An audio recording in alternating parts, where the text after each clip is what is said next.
anyone can do it, not only me.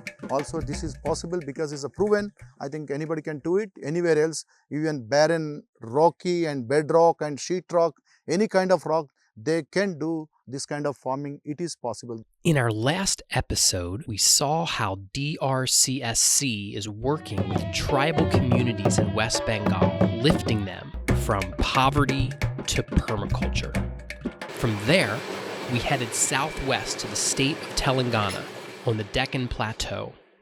The Deccan Plateau is in the rain shadow of the Western Ghats Mountains, so it's hot and dry for most of the year, averaging 650 millimeters of rainfall during the intense monsoon season.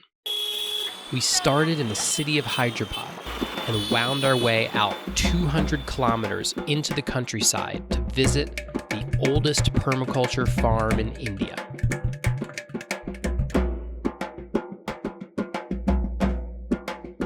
How are you? Fine. Good to see you. Hi. I'm here with Narsanna and Padma Koppula, who are the founders of Aranya Agricultural Alternatives and the Aranya Permaculture Farm. Aranya Permaculture Farm was founded in 1999, but Narsanna's introduction to permaculture was as a younger man in 1987, when Bill Mollison, the Australian revolutionary designer who coined the term permaculture, showed up on the Deccan Plateau to meet with Narsanna's guru, Dr. Venkat. We're in India in the southern Deccan, about 2 hours by road north of Hyderabad. Young Narsanna was a revolutionary himself, working for social justice and equality. He began a lifelong friendship with Mollison and has worked tirelessly to spread permaculture throughout the Deccan Plateau. In the true permaculture spirit, Aranya Farm was founded on land that was declared by the government as a wasteland, a plateau eroded down to bare laterite bedrock where no human could scrape together a livelihood. This stone is a bedrock. I think there's not much porosity, not even cracks. Totally it's a sheetrock where water cannot be even sink and impound into the soil. Considered as a wasteland in this region. Even government records also it's called a wasteland. The wastelands are not wastelands, they're wasted lands. That's the slogan I have taken. It's always wasted lands. We wasted it, not a wasteland. Most of the soils, they're not as a good and bad, they are a poor and rich. So same social structure if you take the poor people and rich people. Who will take care of such poor people? Everybody neglect the soil size, so everybody is caring only the fertile soils. Who will take care of these kind of soils? From this bare rock, Aranya Farm has grown into a mature food forest that shows the capacity of permaculture to create abundance in the harshest of conditions. This is the land is totally barren 20 years ago. There I planted a lot of trees. I started raising nursery. Then whatever I raised the nursery, from that nursery, the saplings I planted in one area. Slowly, one by one, is a phase-wise, phase manner, I developed this farm. But the first step would be the water harvesting. Second is I did my compost, the nursery, and plantation, and some crops. Only 10% of land I kept for annual crops, where I don't need to much do much work. So this is a perennial crops I put under almost 80% of the land put under perennials. Most of the trees have came on their own. Most of the trees, I think, is the bird drops. That's the very beauty of the entire farm. I think lot of natural growth is happening after 10 years, but now it's the 20th year. 20th year, you can see it look like a mini forest. The bounty at Aranya Farm is undeniable, full of food plants, native species, vegetable gardens, domestic animals, birds, flowers, and seeds. But the spectacular thing is how the water table has regenerated as the forest grew and the soil deepened. This is evident when we look at the hand-dug open well that supplies Aranya's now plentiful water.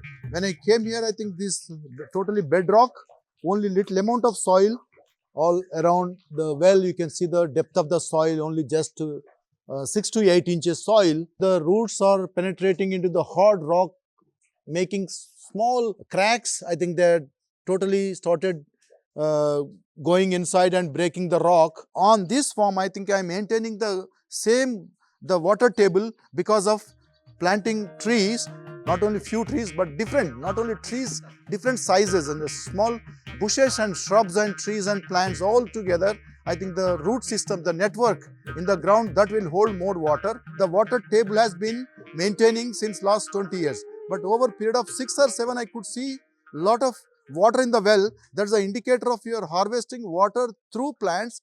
Each plant is holding water. After saturation, when it reaches saturation, they are releasing water into the open wells like this. I think that's a great indicator. It's happened within just 10 years. Now is the 20th year.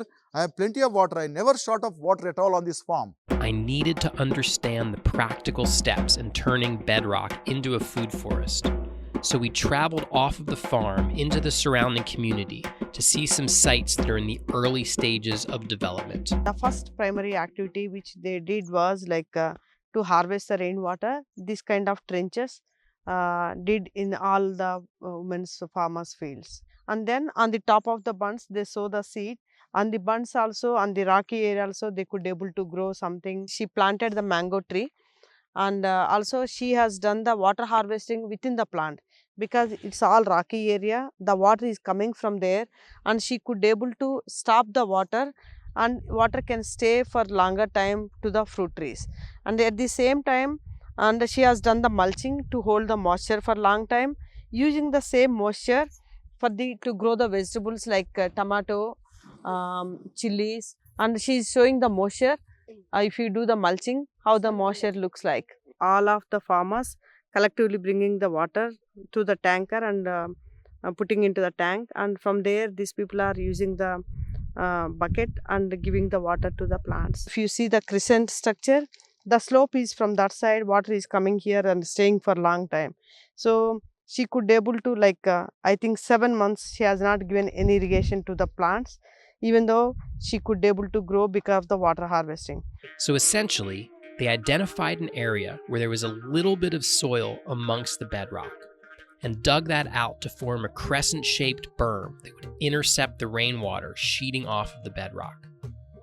A mango tree was planted in the basin with vegetables surrounding it, and the area was heavily mulched to retain moisture. Another method is to carve out a simple trench that is placed perpendicular to the flow of water. The soil is mounded to create a berm below the trench, and in that loose soil, seeds are sown. When monsoon rains fill the trench, seeds come up in the soft soil and grow from the residual moisture that is soaked in by the trench. Harvesting water in trenches and growing crops on the tops of berms is a recurring pattern, and they've really developed this method to help with the transition of wastelands into productive farms. Why you did like this? What is this? She said swaler trench. In their language is a trench. And what did you do here? They took out the soil from this portion and they raised the bund. On the bund they planted a lot of trees. So why you did this? No, to stop the water, rainwater. Why did you across like this? Why can't you put like this? As she said, is a perpendicular, is the water flow is towards this side. Some water is percolated and some water is laterally moved, which helped the plants which we planted on the bund. Because of that moisture, we could able to see this greenery and these flowers are there. Otherwise, we never watered so far. They introduced a lot of trees, combination of food as a leguminous nitrogen fixers and some fruit plants. A little amount of water is enough to grow these plants because they're very hardy. At that time, they don't need much water and a lot of rainwater being harvested. Anybody can pluck the fruit and they eat. That kind of fair share is happening by planting this kind of trees. In one bund, you can introduce multiple species like about already so far we have seen already 7-8 varieties. The depth you can see, I think I can holding a lot of water. The growth of the trees you can see, able to see, which indicates most of the water has been percolating here and not much erosion now. This is going to be one of the best example for the live fence. The food also available on the live fence along the roadside, at the same time making a lot of water harvesting and a lot of soil has been regenerating and more production is available on the bund. Look at the multiple functions it has. A swale is dug perpendicular to the slope, which intercepts the surface rainwater flow and spreads the water out to soak into the ditch. The mound of loose soil is then planted with a diversity of perennial species.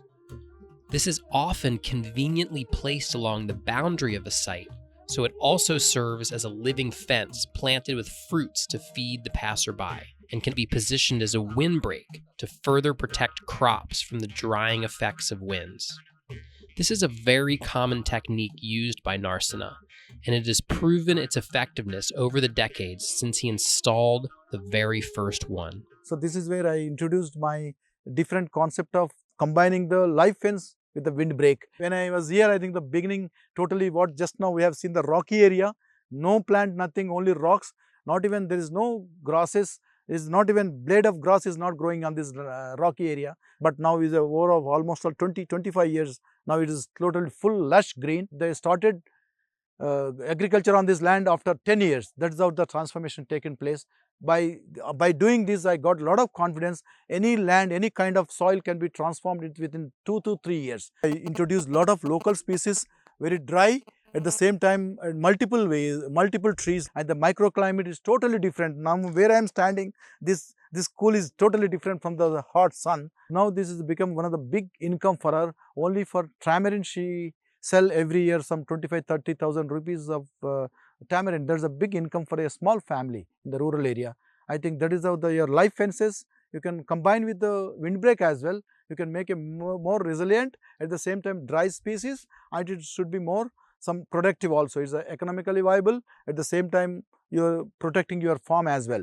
This project is much more than just the biophysical aspects of regenerating a wasteland into a water-rich food forest.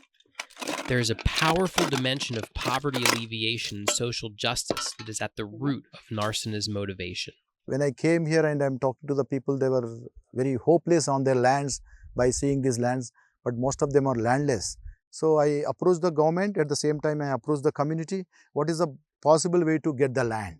That lands that belongs to government, but the land should be enjoyed by the people. They are all untouchable community. They are not even totally neglected community in the village. I got land for each family. Today when I came this village, 60% of people were landless. Now today almost every household has some piece of land. They said it's hopeless. I thought we'll make it hopeful. There are some who call Narsanna the Gandhi of permaculture, as he works tirelessly not only to regenerate wastelands into paradisical food forests, but has succeeded in obtaining land from many of the landless poor of the untouchable caste, who are at the very bottom of India's social ladder. Some say that permaculture is a revolution disguised as organic gardening, and in Narsanna and Padma Koppula's case, this is absolutely the truth. Like, subscribe, and join us for our next episode, where we travel to a farming region on the verge of collapse in the drought-stricken state of Andhra Pradesh, where Aranya Agricultural Alternatives is funded by the government to build water resilience and replace chemical agriculture with sustainable practices.